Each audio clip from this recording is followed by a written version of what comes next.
Hey, I wanted to bring you a video about what I've learned from trying to ride a wheelie. Been spending the last couple months really committed to learning to ride my bike, ride a wheelie on my bike. And I'm 90% there. My goal is 100 meters, to ride a wheelie for 100 meters, and I can probably ride 10 to 15 meters right now. But most of the time I'm still falling over. So if you don't know what riding a wheelie is, it's one of the coolest things you can do on a bike. It's basically where you tip the bike up and you're just riding on the rear wheel. But here's some of the things that I've learned from this particular skill that you can apply to business. And what I really love to do is when you can apply things you've learned from one area of life to another area of life. So I had, I watched some videos on YouTube to get started, and this is something that everybody tries to do as a kid, or at least me and all my friends tried to do as a kid. We wanted to ride a wheelie, but it takes some dedicated practice. Who would know what riding a wheelie is? I don't know who would know what a wheelie is, Mark. But it's something that now that I'm in my 30s, right, I never have mastered it. And I spent, a couple weeks a few years ago trying to learn to ride a wheelie. No luck. So I decided, it's going to take some dedicated practice. It's going to take 10, 20, 50 hours to learn a wheelie. And on YouTube, you have these videos that say something like, learn a wheelie in a day, learn a wheelie in a week. It's a great title for a video. But some people might learn it in the day if they're already really great at certain skills, maybe if they can already ride a unicycle or something. But other people like me, it's going to take a long time. And the first thing that I had to do, actually, this is where I started making a lot of progress, was when I trained the ability to fall backwards off the bike. So when you're riding a wheelie, the bike flips up and you can fall off the back. You can tip over backwards. And if you learn to step off properly, you won't land on your butt. So I landed on my butt a few times. I started in the grass, but I probably did 500, 1,000 times where I would intentionally fall over backwards. I would tip the bike up too far. And I noticed that I slowly got over my fear of landing on my butt. And when I did that a few times and I realized, it doesn't really hurt that bad, the fear of it was preventing me from, being able to really try to seek that balance point. And to ride a wheelie, you need to find the balance point. So you need to be comfortable tipped up on your bike. So that was part of the deconstruction of what I was doing.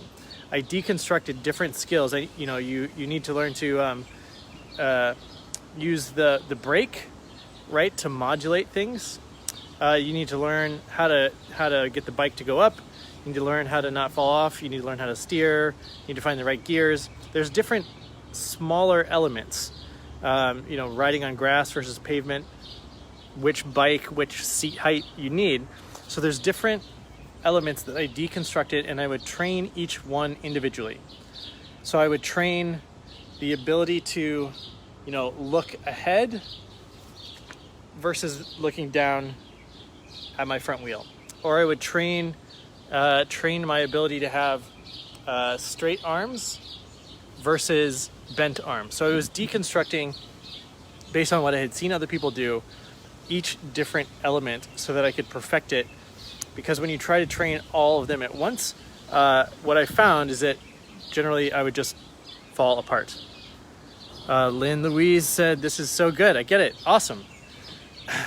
Another thing I had to do was move past simply the desire to ride a wheelie and actually schedule it.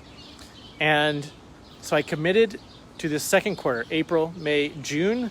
By the end of June, my goal is to ride the wheelie 100 meters. And so basically every other day I do 20 minutes of wheelie practice. So that means I've done 30 days worth, 15 hours, 10 to 15 hours worth of wheelie practice. So that takes, scheduling it into my day at the end of the workday before my actual workout or training or something like that, going and, just like anything, like really structuring the time, making it a habit, but also making it part of your identity. I'm the type of person that is learning a wheelie. I'm the type of person that can train this skill. Matt, I'm proud of you, Derek. Coach Matt. Hey, Matt was my college cross country and track coach. Good to see you, Matt. So partly it's about identity and your habits and how you integrate that. Let's see, what are my other, I can't even remember my other points.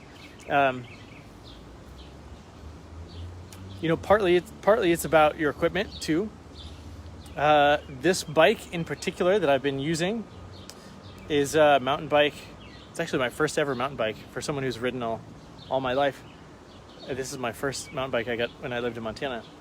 But this has large circumference tires, which makes it a little bit harder to learn because you have to basically lift a higher leverage fulcrum. So there's certain bikes that would be ideal to learn to ride a wheelie. This one's a little bit harder. So, if you are applying this to entrepreneurship, then also, your equipment usually doesn't make that big of a difference when you're a beginner, but it really can make things easier. I want to talk also a little bit about, this is something I learned from skiing actually, but you could apply it to almost any physical skill or mental skill. But instead of doing, what should I say? Stop when you hit a really good one. If you've been practicing for 20 minutes and then you hit the best one of your day, even if you plan 30 minutes or an hour, stop on the best one you've done. And what this will do is it'll lock the success into your neuromuscular system. It'll lock the actual doingness in the correct way in. So sometimes I'll do this, if I have a really great set of weightlifting in the gym, I'll stop early. For skiing, I always would make sure to do the last few turns of my ski run before I got on the lift, make those the best, so that while you're riding the lift, it locks it into your system even better. And so a big part of this is, right, because I haven't yet hit my goal of riding 100 meters in the wheelie, it could feel very disappointing if you're not celebrating wins along the way.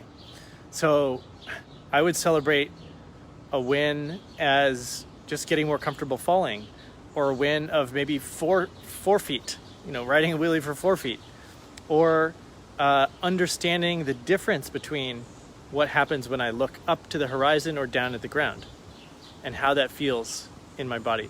So if you can deconstruct into smaller pieces, you can train each piece, and you can celebrate understanding and progressing in each of those smaller pieces, because sometimes, you're right on the verge of a breakthrough overall, but if you haven't gotten there for weeks or months of training, it might be very disappointing. So you have to chunk down what you're celebrating so you can keep the momentum going.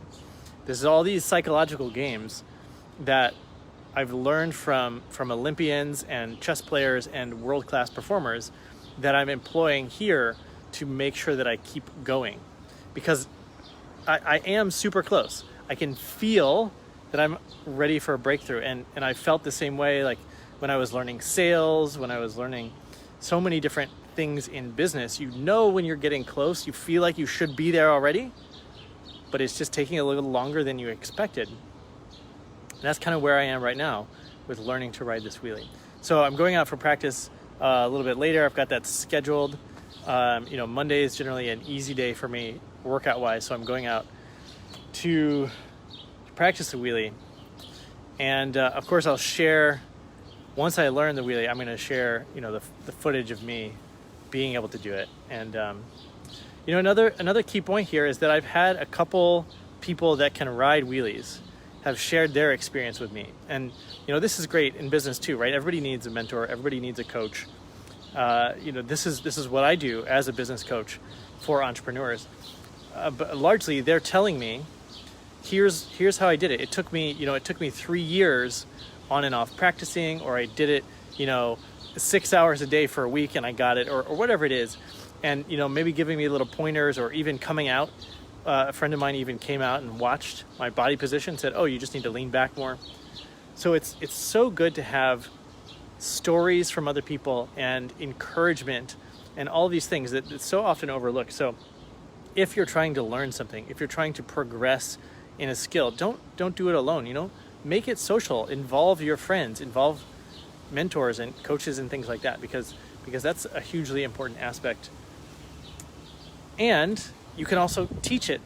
Now that I've learned a little bit, I feel qualified to maybe teach somebody else, like the first few steps that I've learned. So once I master it, for sure, I'll be excited to teach it. And that's a big part of it as well. Continuing the cycle of learning and progressing is when you can actually go and teach it to somebody else.